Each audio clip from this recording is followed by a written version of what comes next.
My video, Turntable Tips, Buying, Enjoying and Upgrading Your Vinyl Sound, well, it has attracted some comments. I detect a bit of tongue-in-cheek. Sarcasm? Ha!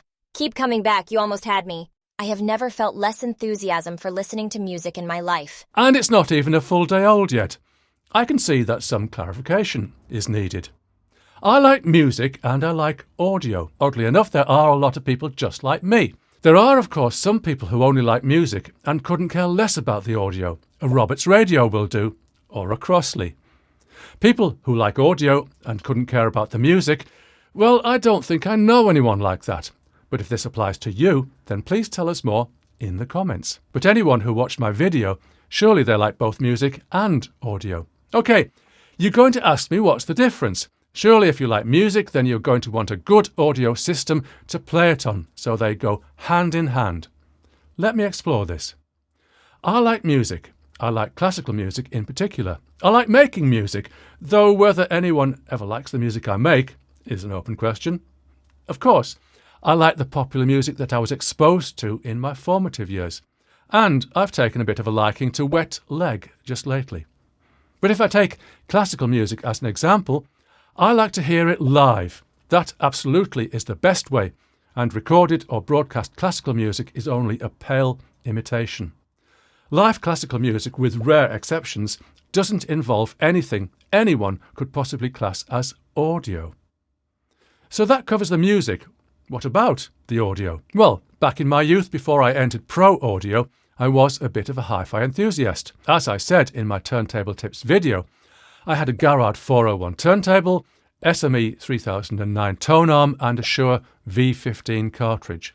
Actually, thinking about it, I'm not so certain it was a V15. Maybe I just aspired to one, but my cartridge definitely was a Shure. I didn't get to this state of audio nirvana in one go. I had a more basic turntable before that with an integrated arm and probably the stock cartridge. And like any hi-fi enthusiast, I aspired to better. If you want to know the rest, I had a leak amplifier and speakers inspired by an older relative whose system I admired. I'd have loved a further upgrade to quad, but that was way out of my price range back then. I did, at a later time, pick up a quad 33 preamp and 303 power amp. And, you know, they weren't all that great. Upgrading is good, but not always as good as you'd like it to be. Oddly enough, my Yamaha NS10M near-field studio monitors are powered by a quad 306.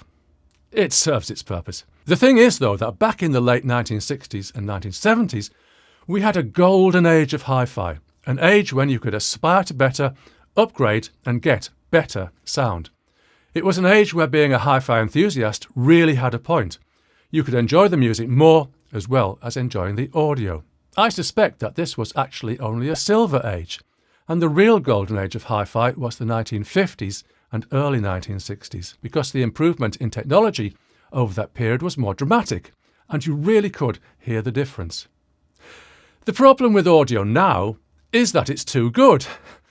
If you want to listen to recorded music and get as close as possible to the concert hall experience, or with popular music as close as possible to the producer's intentions in the studio, it's all there for you in digital form. It's almost as perfect as it's ever going to get.